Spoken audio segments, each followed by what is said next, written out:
আপনার কেউ দেখে না? শুধু দর্শক মন্ডলী, আমাদের কেন্দ্রীয় কবরস্থানের সামনে একজন মুরব্বী এখানে নিয়মিত ভিক্ষা করে। চাই ওনার কাছে আজকে আমরা যাব, আসলে ওনার কে কে আছে এটা আমরা জানার চেষ্টা করব।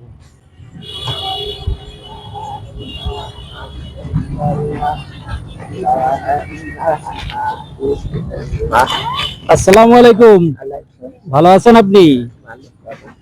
আপনি থাকেন কোথায় এখানে? আমি পার হাউজের ওখানে থাকেন। আপনার আছে কে কে? কেউ আছে দেখার মতো? মাইয়ের কাছে থাকি। মেয়ের কাছে থাকেন? মেয়ের কি স্বামী টামি আছে? ও আছে, ওর খাওয়ায়। ওর খাওয়ায়। আপনার কেউ দেখে না? শুধু দর্শক মন্ডলী, ইনি এখানে দীর্ঘদিন ধরে এখানে বসে বসে মানুষের কাছে 2-1 টাকা নিয়ে এসে পেট চলে তার। আসলে দেখার মতো ওনার কেউ নেই। তাই আজকে আমরা ওনার কাছে এসেছি, ওনার তথ্য নিলাম। ওনার একটি মেয়ে আছে, তারই চলে না, ওনাকে কে দেখবে?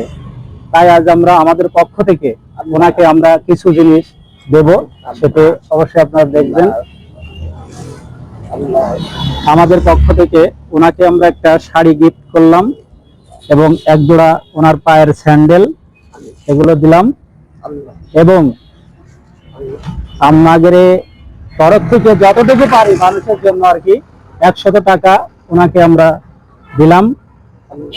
আমাদের পক্ষ থেকে আমরা যতটুকু পারি ততটুকু সহযোগিতা করি। আপনারা আমাদের পাশে আছেন বলেই আজকে হয়তো এ ধরনের মানুষের আমরা সহযোগিতা করতে পারি। আপনাদের উদ্দেশ্যে আমি একটা কথাই শুরু বলবো, শহীদ ভাইয়ের পেজটাকে লাইক এবং ফলোয়ার দিয়ে সেই ভিডিওটাকে শেয়ার করে সবাইকে দেখার সুযোগ করে দিবেন। আপনারা আমার পাশে থাকবেন। আপনারা আমার পাশে থাকলে পারেই আমি এই জাতীয় মানুষের কোনো না কোনো যতটুকু পারি হয়তো সহযোগিতা করতে পারবো, আপনাদের নিয়ে, আপনাদের সঙ্গে করে নিয়ে। সেজন্য আপনারা আমার পাশে থাকবেন। আপনারা থাকলেই আমরা ইনশাল্লাহ অনেক দূর যেতে পারবো। ভালো থাকবেন, সুস্থ থাকবেন। আসসালামু আলাইকুম।